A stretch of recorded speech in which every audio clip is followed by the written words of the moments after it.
Good morning everybody. BA part third में नए session के अंदर ये मेरी वीडियो रिकॉर्डिंग के माध्यम से पहली क्लास है। प्यारे विद्यार्थियों, जैसा कि आप लोगों को जानकारी है, आप लोगों के एग्ज़ाम जुलाई के अंतिम सप्ताह में प्रारंभ होंगे। संभवतः जल्दी इसकी तिथियां आ जाएंगी। चूँकि हमारा पाठ्यक्रम पूरा हो चुका था, आज मैं परीक्षा के दृष्टि से उपयोगी छोटे छोटे बिंदुओं पर चर्चा करूँगा।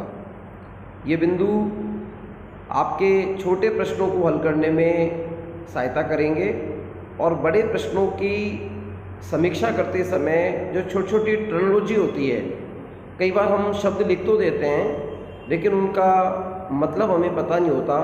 उस प्रक्रिया में आपको काफ़ी सहायता मिलेगी। सबसे पहले हम बात करते हैं भौतिकवाद के संदर्भ में।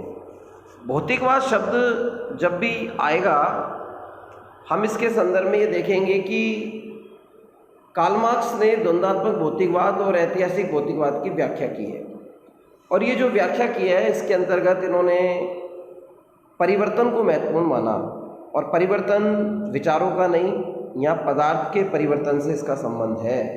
यानी एक ऐसा परिवर्तन जो अंतर्निहित परस्पर विरोधी शक्तियों के निरंतर विरोधाभास के कारण होता है। जैसे कोई भी भौतिक वस्तु है, लोहे का एक टुकड़ा, अब ये तो हम कह नहीं सकते कि लोहे का टुकड़ा चिरस्थायी रहेगा। लोहे के इस टुकड़े का कभी ना कभी तो क्षय होना प्रारंभ होगा। यानी इसके अंदर ही इसके विरोध की शक्ति शामिल है, अंतर्निहित है।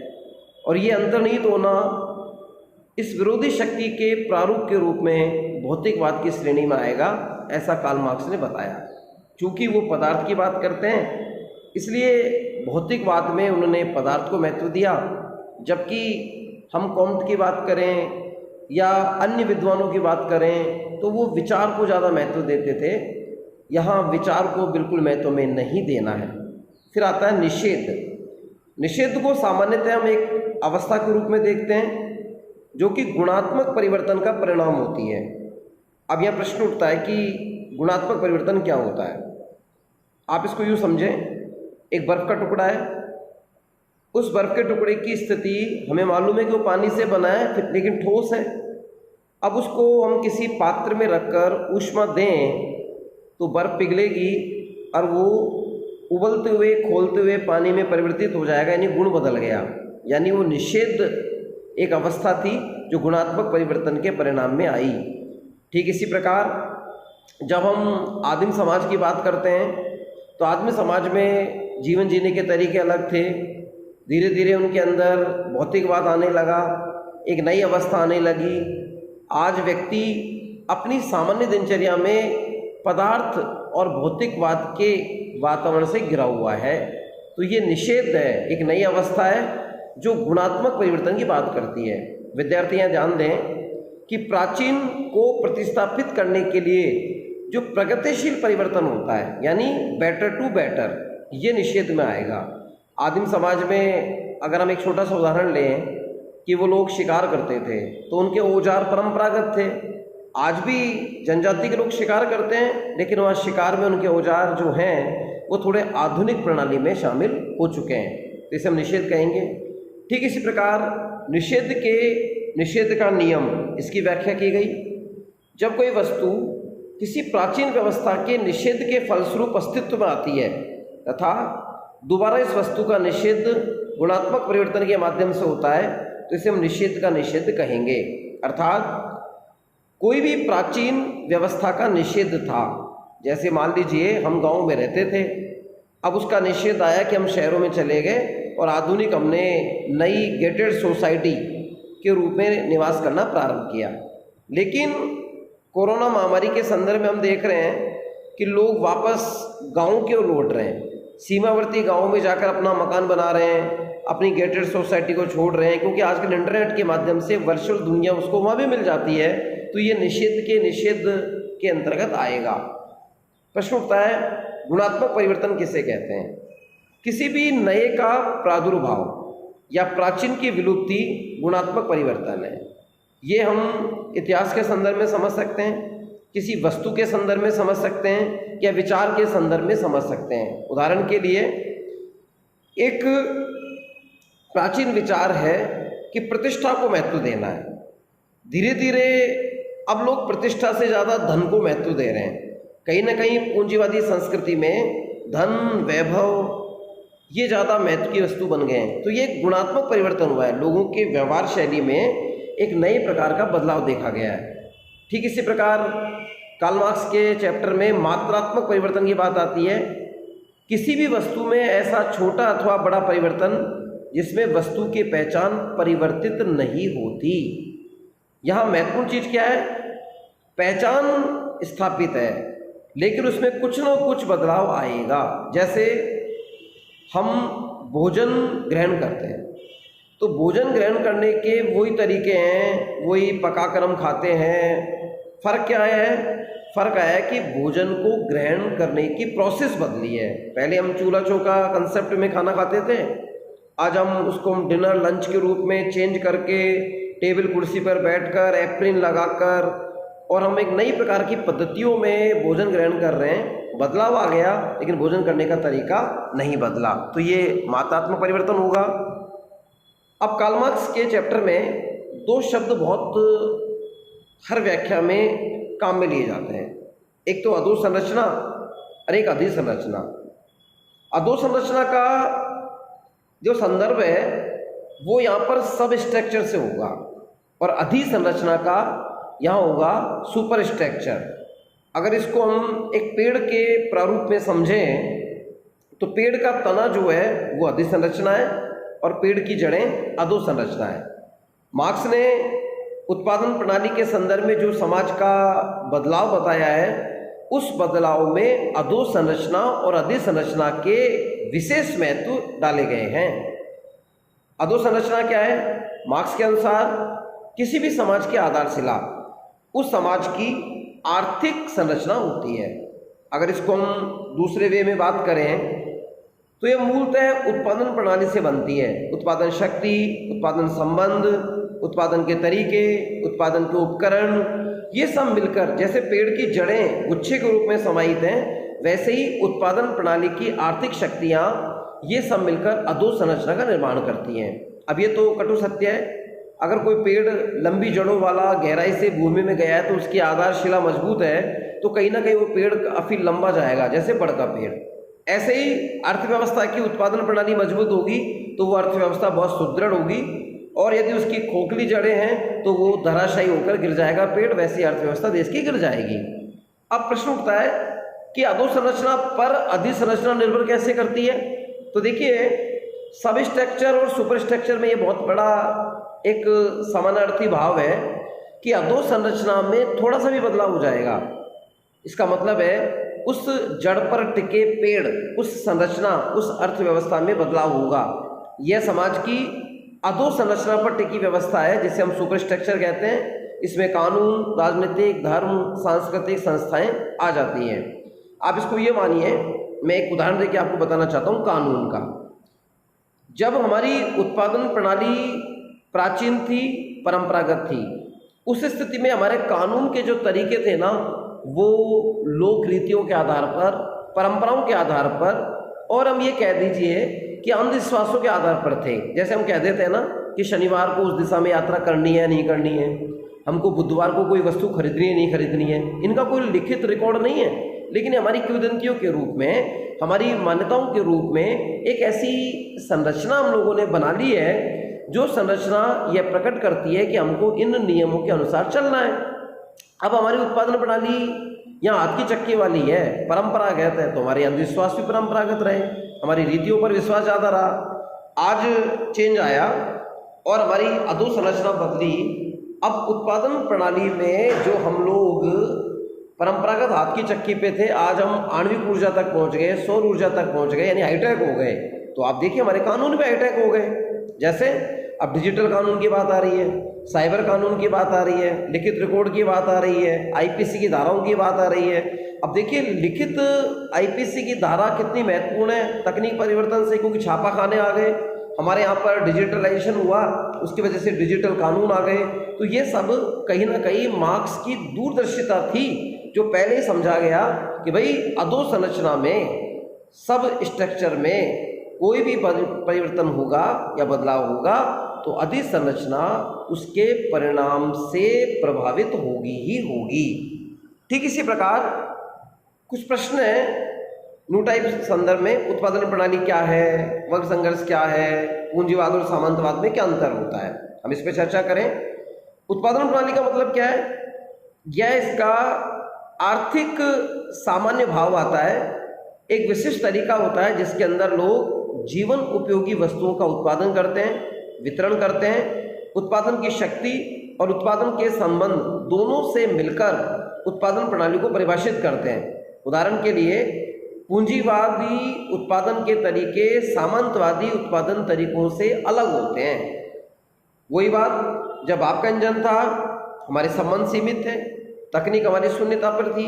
जब हम हाथ की चक्की की तुलना करते हैं तो वहाँ और परंपरागत स्वरूप था, और हम आणविक ऊर्जा की बात करते हैं तो आज हम एक हाईटेक टेक्नोलॉजी का रिप्रेजेंटेशन कर रहे हैं। तो ये हमारी उत्पादन प्रणाली की एक नवीन विधा या नवाचार के रूप में हम देख सकते हैं। वर्ग संघर्ष, जब विपरीत परस्पर विरोधी वर्ग हितों वाले वर्ग आपस में टकराते हैं, उनके स्वार्थों की रक्षा वो नहीं कर पाते, तो निश्चित तौर पर वर्ग संघर्ष होगा।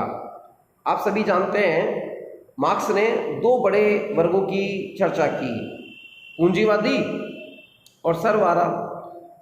बेसिक क्या अंतर है? पूंजीवादी शोषण करने में निपुण है, संपत्ति पर अपना अधिकार रखता है, संसाधन पर उसके नियंत्रण है। सरवारा सामान्य यथा नाम तथो गुण सभी जगह से आ रहा हुआ, श्रम बेचता है, शोषित होता है। अब शोषित होने वाला चाहेगा उसे सुविधा मिले, सुविधा देने वाला चाहेगा कि वो उनका शोषण करके ज़्यादा से ज़्यादा लाभ कमाए, अतिरिक्त मूल्य कमाए। तो ऐसी स्थिति में इनके स्वार्थ टकराएंगे तो ये वर्ग संघर्ष की एक नई प्रकार की उक्ति बन जाएगी। अब बात आती है पूंजीवाद क्या है। यह समाज की एक ऐतिहासिक अवस्था है जिसमें उत्पादन के साधन मुख्य रूप से क्या है? मशीनरी, पूंजी और श्रम। या पूंजी का मतलब चराचर संपत्ति आ गई, मशीनें, कल कारखाने, फैक्ट्रियाँ आ गई और उनमें काम करने वाले मजदूर आ गए। और यहाँ एक साइलेंट चीज़ क्या है कि मजदूर का यहाँ उसकी मजदूरी के संदर्भ में शोषण होता है। ये पूंजीवाद का प्रथम एक परिचयात्मक लक्षण है। सामंतवाद क्या है? यह भी एक समाज की ऐतिहासिक अवस्था है जिसमें उत्पादन के साधन, अगर हम पूंजीवाद की तुलना में देखें तो भूमि होती है और श्रम होता है। यानी जैसे आप पुराने ज़माने में कहानियाँ में पढ़ते थे कि एक राजा अपने अधिकार क्षेत्र के खेतों में किसानों से मजदूरी करवाता था, तो राजा यहाँ पर प्रमुख हो गया, किसान मजदूरी करने वाले हो गए। तो यहाँ पर सामंतवाद है जो पीढ़ी दर पीढ़ी चलता है, और पूंजीवाद में आर्थिक संसाधनों के संपन्न व्यक्ति इसमें कार्य करते हैं। अब आता है वर्ग चेतना। वर्ग चेतना क्या है? अन्य व्यक्तियों की निष्पक्ष वर्ग स्थिति की तुलना में अपनी वर्ग स्थिति के बारे में जागरूकता, समाज के परिवर्तन में इसकी ऐतिहासिक भूमिका के बारे में जागरूकता लाना, इसे क्लास कॉन्शियस कहते हैं। कुल मिला के अपना और अपने ही जैसे लोगों के हित के बारे में सोचना यह वर्ग चेतना है। उत्पादन के साधन क्या होते हैं? उत्पादन के जो साधन है उसमें सामान्यतः भूमि, रॉ मटेरियल में कच्चा माल, फैक्ट्री, कल कारखाने, पूंजी, श्रम आते हैं। ये सब मिलकर उत्पादन के साधनों की संरचना को निर्मित करते हैं। अब प्रश्न है, उत्पादन के संबंध किसे कहा जाता है? मार्क्स के अनुसार उत्पादन शक्तियां उत्पादन के संबंधों की प्रकृति को निर्धारित करती है। वस्तुतः ये जो निर्धारण करने वाली प्रक्रिया है इसमें सामाजिक संबंध और आर्थिक भूमिकाएं महत्वपूर्ण होती है। जैसे सामंतवादी समाज में कृषक मजदूरों और भूपति के मध्य संबंध, पूंजीपति समाज में पूंजीपति तथा औद्योगिक श्रमिक के मध्य जो संबंध है वो उत्पादन के संबंध है। इसको मैं उदाहरण से आपको बताना चाहूँगा। देखिए, आज के संदर्भ में हम देखें तो टाटा, बिरला, अडानी, इनकी बड़ी बड़ी फैक्ट्रियां हैं। मार्क्स की थ्योरी के अनुसार ये शोषण नहीं कर रहे। आज इनके उत्पादन संबंध चेंज हुए हैं। आज ये क्या करते हैं? बड़े बड़े पैकेज पर कर्मचारी रखते हैं जिनकी तनख्वाहें 6 अंकों में होती है, लाखों में। वो उनके लिए सर्वेंट क्वार्टर देते हैं, उनके बच्चों को एजुकेशन हेल्थ देते हैं, लिबरल हैं, लेकिन बदले उनसे काम लेते हैं। तो आज उत्पादन प्रक्रिया में मजदूर, भाई उसकी दृष्टि में तो मजदूर है, चाहे उसको 8 लाख तनख्वाह मिलती हो, लेकिन एक पूंजीपति की दृष्टि में उसका एक वर्कर है, चाहे वो उसको आप नाम बदल के कॉर्पोरेट अधिकारी कह दीजिए, मैनेजमेंट डायरेक्टर कह दीजिए, लेकिन है तो बेसिकली मजदूर और वो मालिक। लेकिन आज उत्पादन संबंधों के अंदर इतनी ज़्यादा पारदर्शिता आ गई है कि आज मजदूर मालिक के संबंधों को हम बड़े गर्व के साथ स्वीकार करते हैं कि मैं वहाँ फला कंपनी में MBA हूँ, वहाँ मैनेजिंग डायरेक्टर में मेरा योगदान है, मैं फला कंपनी का प्रतिनिधि सदस्य हूँ। बस नाम बदल दिया, कलेवर बदल दिया, ठीक वैसे ही जैसे पुरानी शराब को नई बोतल में डाल दिया हो। लेकिन उत्पादन के संबंधों की ये एक सकारात्मक प्रवृत्ति है, इसलिए शायद इसको हम गर्व के साथ स्वीकार करते हैं कि मैं वहाँ जॉब करता हूँ, मेरा इतने लाख का पैकेज है। ये संबंधों की कहीं ना कहीं सकारात्मकता को प्रकट करता है। सरवारा वे लोग जिसके पास पूंजी नहीं है, श्रम शक्ति के अतिरिक्त उत्पादन के साधन का स्वामित्व नहीं है, वो मजदूर है, मजदूरी बेचेगा, बस चाहता क्या है, बदले में अच्छी मजदूरी से मिल जाए।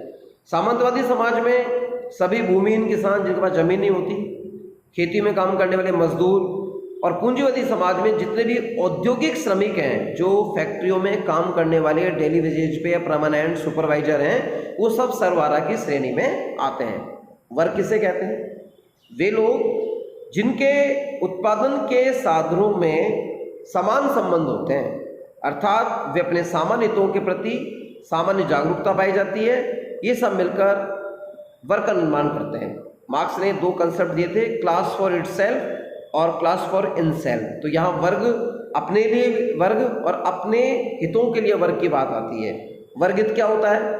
किसी भी सामाजिक वर्ग के इतिहास, आकांक्षा, मान्यता जिनमें उसके सदस्य समान रूप से विश्वास रखते हैं, वर्ग हित कहलाता है। जैसे मार्क्स के ज़माने में ये मजदूरों के दिमाग में घर कर दिया गया था कि भाई तुम क्रांति करोगे ना, तुम शोषण के विरुद्ध आवाज उठाओगे, तुम्हारा हित वहीं पे छिपा हुआ है, तुम हड़ताल कर दो, तालाबंदी कर दो, तुम्हारा हित वहाँ पे छिपा है। आज कंसेप्ट चेंज है। आज वर्कर काम कर रहा है, हड़तालें नहीं करता, वो अपनी ज्ञापन देकर मांगे मंगवाता है, लोगों के सामने अपनी प्रस्तुतिकरण करता है, सार्वजनिक मीडिया, सोशल मीडिया के माध्यम से अपील करता है। तो वर्ग हित के कंसेप्ट चेंज हो गए, मूल आत्मा उसकी वो की हुई है। अब प्रश्न उठता है, भूमिहीन किसान कौन है? सामंतवादी उत्पादन के तरीके में उत्पादकों का वह वर्ग जिनका अतिरिक्त श्रम किराए के माध्यम से लिया जाता है, यानी जो भूमि किराए पर लेते हैं, उस पर मजदूरी करते हैं, अतिरिक्त श्रम जो होता है वो किराए के रूप में चला जाता है। ऐसे मजदूर जिनके पास जमीन नहीं है, श्रमिक या कामगार किसे कहेंगे? पूंजीवादी उत्पादन प्रणाली में उत्पादकों का वह वर्ग जिसके पास अपनी आजीविका कमाने के लिए अपनी श्रम शक्ति का अतिरिक्त कुछ भी नहीं है, इसे हम सरवारा भी कह सकते हैं। सरवारा और श्रमिक में फर्क इतना ही है कि श्रमिक एक स्वतंत्र श्रमिक भी हो सकता है जो किसी अधीन काम ना करे, और सरवारा वही होगा जो पूंजीपति की शर्तों के अनुसार कार्य करेगा। मालिक कौन है? दास प्रथा में वो शासक वर्ग था जो दासों पर नियंत्रण रखता था। इस प्रकार इनका कहना भी सही है कि पूंजीवादी व्यवस्था में सरवारा वर्ग सिर्फ श्रम शक्ति का मालिक है, जबकि पूंजीपति में उत्पादन के साधनों का वह मालिक है। यानी ऑथोरिटी किसके पास है? जमीन की, पावर ऑफ एटॉर्नी किसके पास है? संपत्ति की, फैक्ट्री की, कौन निर्णय लेने में सक्षम है, कौन बौद्धिक निर्णय लेने में सक्षम है, वही मालिक होगा। किसी फैक्ट्री में मैनेजर उतने अधिकार नहीं रखता जितना मालिक रखेगा, जो उसका निदेशक रखेगा, तो निश्चित रूप पर वो मालिक होगा। मैनेजर हो सकता है मैनेज कर रहा हो, उसके कुछ अधिकार दिए गए हों, लेकिन पूर्ण रूप में वो मालिक नहीं हो सकता, क्योंकि उसके पास क्रय करने का निर्णय नहीं है, किसी को हटाना, किसी को लगाना, रोजगार देने का निर्णय नहीं है, कच्चे माल की आपूर्ति कहाँ से लेनी उसका निर्णय नहीं है, और वस्तु उत्पादित होने के बाद कहाँ किस बाजार में बेचना है यह निर्णय वह स्वयं नहीं ले सकता, मालिक ही सर्वेसर्वा है। अगला है सामंती भूपति। सामंतवाद का वह शासक वर्ग जो भूमिहीन कृषकों पर अप्रत्यक्ष नियंत्रण रखता है, सामंती भूपति कहलाता है। जो कहते हैं ना जागीरदार, जिनकी जमीनें थी और इनडायरेक्टली उनके ऊपर अपना अधिकार रखता था। पूंजीपति हम समझ ही चुके, शासक वर्ग जो उत्पादन के साधनों पर नियंत्रण रखता है। अब कुछ हमारे यहाँ मार्क्स ने उत्पादन प्रणाली की बात की है, हम इन उत्पादन प्रणाली के संदर्भ में अपनी चर्चा कर रहे हैं। मोटे तौर पर इसे 4 भागों में बांटा गया। एशियाटिक उत्पादन प्रणाली, प्राचीन, सामंतवादी और पूंजीवादी। देखो, एशियाटिक उत्पादन प्रणाली क्या है? यह उस समुदाय पर आधारित व्यवस्था है जिसमें भूमि का स्वामित्व सामूहिक होता है, कॉमन प्रॉपर्टी। राज्य शक्ति के अस्तित्व की अभिव्यक्ति इन समुदायों की वास्तविक अथवा काल्पनिक एकता से होती है। मतलब कहीं ना कहीं कल्पना इसमें है, राज्य शक्ति योगदान देती है। मुख्य लक्षण क्या है? एशियाटिक उत्पादन प्रणाली में सर्वे सर्वा, जमीन पर सभी का अधिकार। जैसे गांव की चरागाह भूमि, विद्यार्थी के संदर्भ में खेल का मैदान, किसी एक की बपूती नहीं है, सब उस पर अधिकार रखते हैं। इस तरह एशियाटिक उत्पादन प्रणाली में जंगल सबका है, जंगल में सब अपना उत्पादन करेंगे, अपना फल का संग्रहण करेंगे। ये एशियाटिक उत्पादन प्रणाली का लक्षण है। प्राचीन उत्पादन प्रणाली क्या है? उत्पादन की व्यवस्था जिसमें मालिक का दास पर स्वामित्व का अधिकार होता है। मालिक का दास पर स्वामित्व का अधिकार है। वह अपने श्रम के उत्पादन को दासता के माध्यम से हड़प लेता है और दास को जनन की अनुमति नहीं देता। मतलब दास केवल काम करेगा, अपना नया कोई नवाचार काम नहीं कर सकता, केवल वो मालिक के आदेश के अनुरूप पालना करेगा। जैसे मालिक ने कहा गड्ढा खोदो, गड्ढा खोदेगा, पेड़ लगाओ, लकड़ी काटो, वो दिमाग नहीं लगाएगा कि मुझे इसका क्या क्रिएशन करना है, क्या नया उत्पादन करना है। वो मालिक की आज्ञा पर निर्भर है। सामंतवादी उत्पादन प्रणाली क्या है? यह एक ऐसी उत्पादन व्यवस्था है जिसमें भूपति यानी भूमि का स्वामी किसानों से जमीन के किराए के रूप में अतिरिक्त श्रम को हड़प लेता है।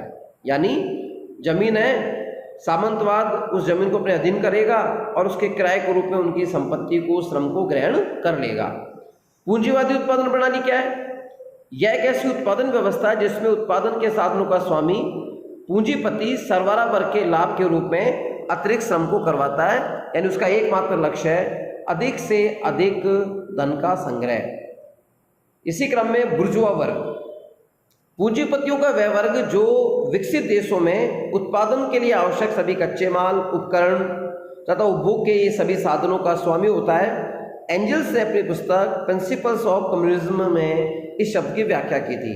आप इसको भी समझें, सरवारा और पूंजीपति के बीच में जो योजक कड़ी है, मान लीजिए कोई फैक्ट्री है, एक मालिक, एक मजदूर, एक मैनेजर को बुर्जुआ मानो आप, क्योंकि वो कच्चे माल, उपकरण के बारे में बात करेगा और साधनों के स्वामी की बात करेगा। उसकी पार्टनरशिप हो सकती है, उसकी एजेंसी हो सकती है। और बुर्जुआ यहाँ पूंजीपति नहीं हो सकता, पूंजीपति और सरवारा के मध्य की योजक कड़ी है। उत्पादन के संबंध और उत्पादन प्रणाली के बारे में चर्चा कर ही चुके हैं। ये व्यवस्था हमारे पूंजीवादी समाज की उस परिवर्तन की व्याख्या को बताता है। उत्पादन के साधनों में सामाजिक संबंध प्रत्यक्ष होते हैं। इसमें मालिक और गैर मालिक दोनों के मध्य संबंध शामिल होते हैं। ये संबंध उत्पादन पर स्वामित्व की क्षमता और नियंत्रण को निश्चित व निर्धारित करने वाले होते हैं। उत्पादन प्रणाली में उत्पादन की शक्तियों और उत्पादन के संबंधों के मध्य जो संबंध बनता है उसे उत्पादक प्रणाली कहा जाता है। इसमें तरीके आएंगे, संबंध आएंगे, उपकरण आएंगे और इसमें भिन्नता के आधार पर इन्हें थोड़ा बहुत पहचाना जा सकता है। कामगार किसे कहेंगे? काम करने वाला।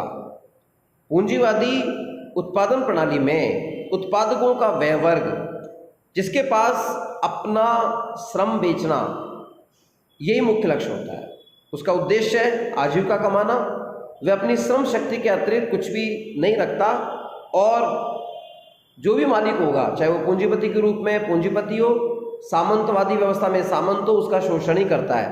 दास प्रथा में वो शासक वर्ग दासों पर नियंत्रण रखते हैं। इसी प्रकार यह कहना सही है कि पूंजीवादी व्यवस्था में सरवारा सिर्फ श्रम शक्ति का मालिक होता है, वो मशीन की भांति काम करता है, उस भावना शून्यता आ जाती है और इस प्रकार मालिक और मजदूर के बीच में अगर मालिक को अलग कर दिया जाए तो कामगार एक मजदूर के समतुल्य होता है। प्यारे विद्यार्थियों, मैंने ये जो क्लास की व्यवस्था प्रारंभ की है इसमें मेरा एक निवेदन है, जो छात्राएं ग्रुप में एक्टिव नहीं है, जो ग्रुप में लड़कियां हैं मेरे पास 20-22, वो अन्य लड़कियों से संपर्क करें, व्यक्तिगत रूप से इसमें जोड़ने का प्रयास करें। कुछ लड़कियां कल भी जुड़ी हैं, उनका स्वागत है। यहाँ आपको प्रतिदिन एक लिंक मिलेगा यूट्यूब का, उसको खोलकर आप समय समय पर से पढ़ाई करते रहें। चूँकि परीक्षा प्रणाली में एक ही दिन में दोनों पेपर होने वाले हैं, तो थोड़ा सा आपके ऊपर माइंडली प्रेशर होगा।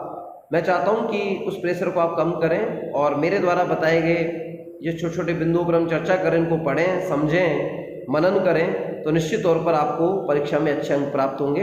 आज की क्लास में यही समाप्त करता हूँ। धन्यवाद।